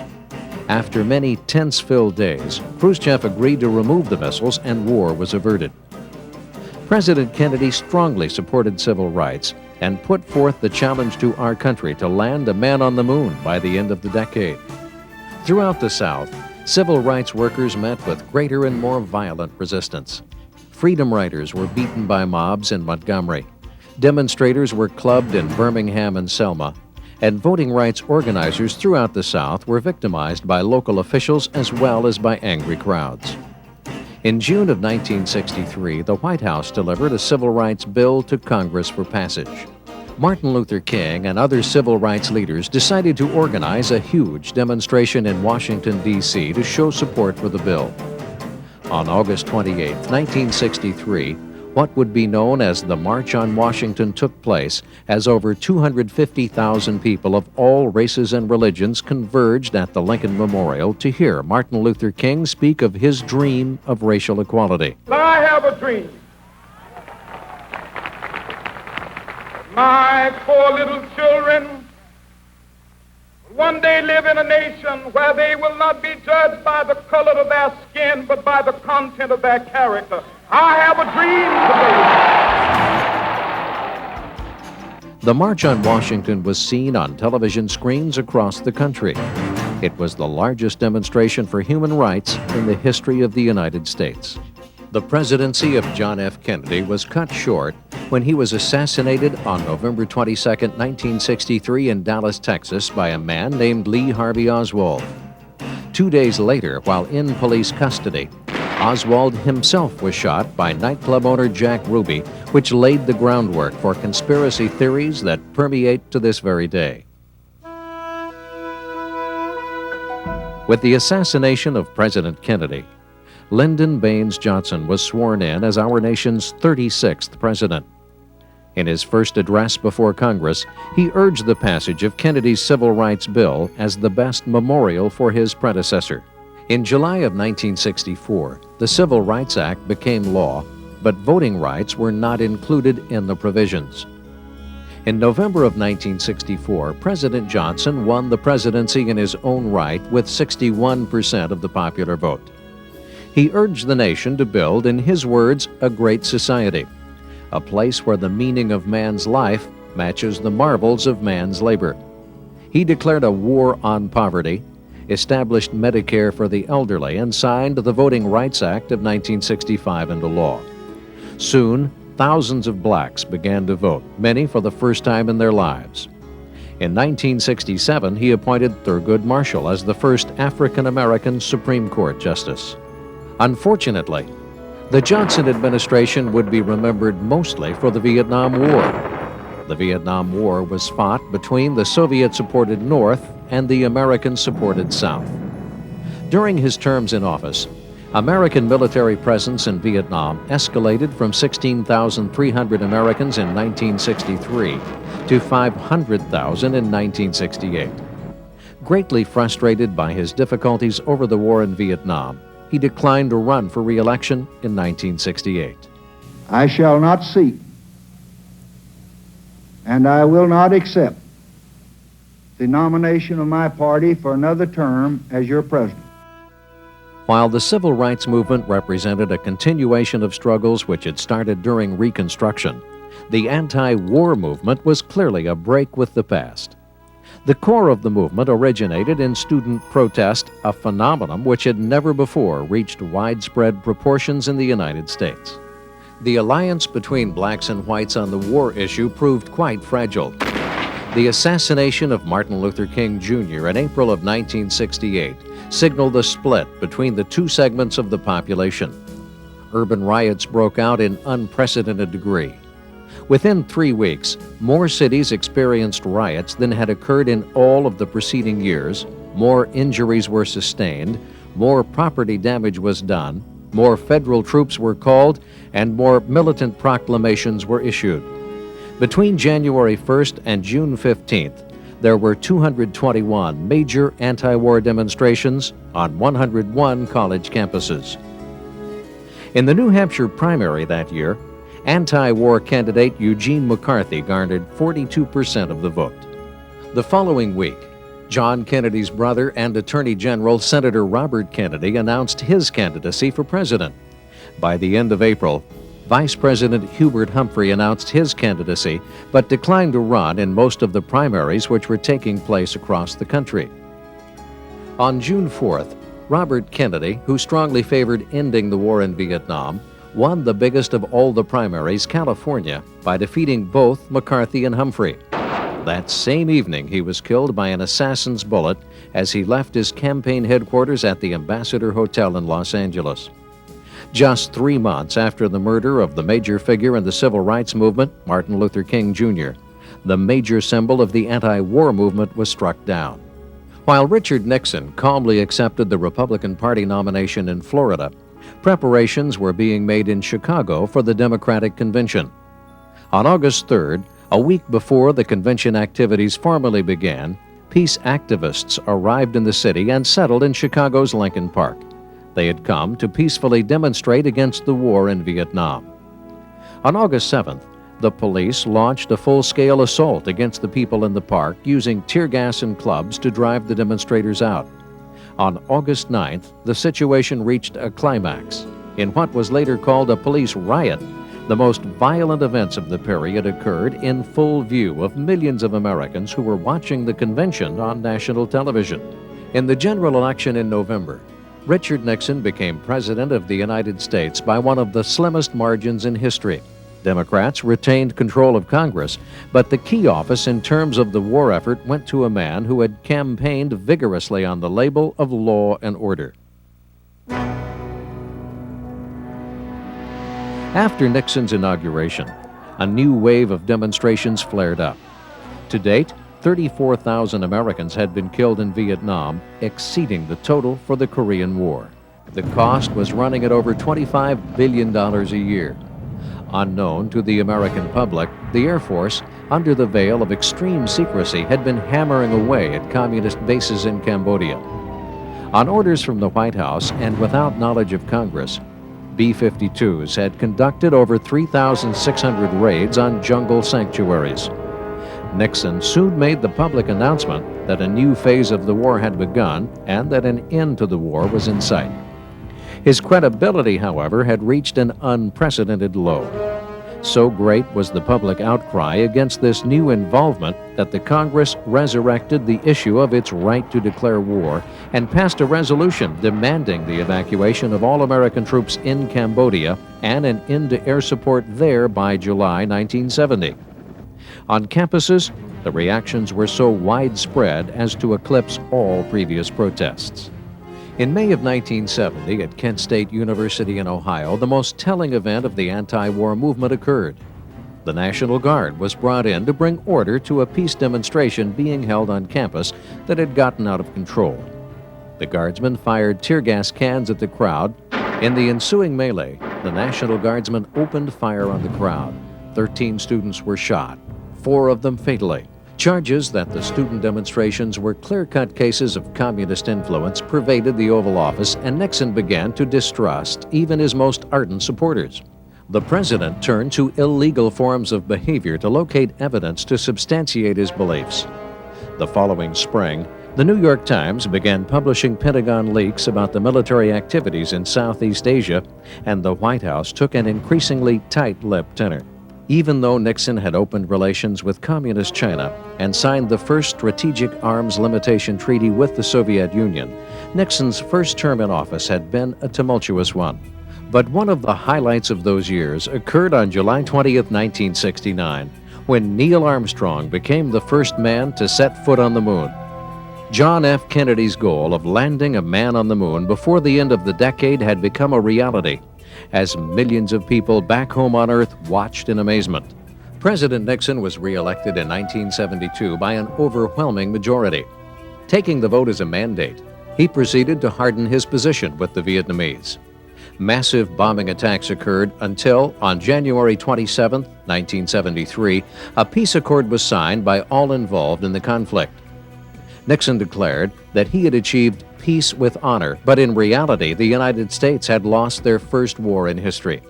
During Nixon's 1972 re-election campaign, agents of his re-election committee were caught breaking into Democratic National Headquarters in the Watergate Building in Washington, D.C. The scandal that followed was to bring down Nixon's presidency. Special Prosecutor Archibald Cox and later Leon Jaworski gathered evidence in the ensuing investigation. During Senate hearings, it was learned that Nixon had secretly taped many of his conversations in the Oval Office. The tapes disclosed that he was involved from the beginning of the break-in and, more importantly, the cover-up. In an unrelated incident, Vice President Spiro T. Agnew was forced to resign in 1973 following an indictment on charges of criminal behavior. To fill the vacancy, Nixon nominated, and Congress approved, House Minority Leader Gerald R. Ford as vice president. Facing impeachment from the House of Representatives, Richard Nixon resigned the presidency on August 9, 1974, something no president has ever done. That same day, Gerald R. Ford was sworn into office as the first president not to have been popularly elected to either the vice presidency or the presidency. Referring to Watergate, Ford declared that our long national nightmare was over and then went on to pardon Nixon for his involvement. Ford served out the remainder of Nixon's term in office, presided over the nation's bicentennial celebration, and was nominated for president in 1976. He lost the election to the former Democratic governor of Georgia, Jimmy Carter. Jimmy Carter presided over a period of high interest rates, unemployment, and inflation, which were fed in part due to dramatic increases in fuel costs. He did, however, establish the Department of Education and appointed a record number of minorities to government positions. The highlight of his presidency was the Camp David Accords, in which he was able to broker a peace agreement between Egypt and Israel. On November 4, 1979, followers of the fundamentalist Muslim leader Ayatollah Khomeini stormed the U.S. Embassy in Iran and held 52 Americans hostage for the next 444 days. The hostage crisis and poor economy led to the defeat of Jimmy Carter to the former actor and governor of California Ronald Reagan in the presidential election in November of 1980. To add insult to injury, the hostages were finally released on the last day of Carter's presidency. Ronald Reagan became our nation's 40th president on January 20th, 1981. 69 days later, he was shot by a would-be assassin, but was able to recover from his injuries. He went on to call for a period of national renewal and a resurgence in American pride. Early in his Republican administration, he persuaded a Congress controlled by Democrats to increase spending on defense and to reduce taxes. During the 1980s, inflation dropped and the economy thrived, but huge trade and budget deficits occurred. In 1984, he was elected to a second term in office, making him, at 73, the oldest person ever elected president. His administration survived the Iran-Contra scandal in 1986, in which profits from arms sales to Iran were illegally sent to resistance fighters in Nicaragua. Reagan denied any knowledge of the covert operation. With his hardline stance against communism, especially by using his Strategic Defense Initiative, also known as Star Wars, as a bargaining chip, he was largely considered responsible for ending the Cold War between the United States and the Soviet Union. It was also during his administration that Reagan appointed Sandra Day O'Connor as the first woman justice of the Supreme Court.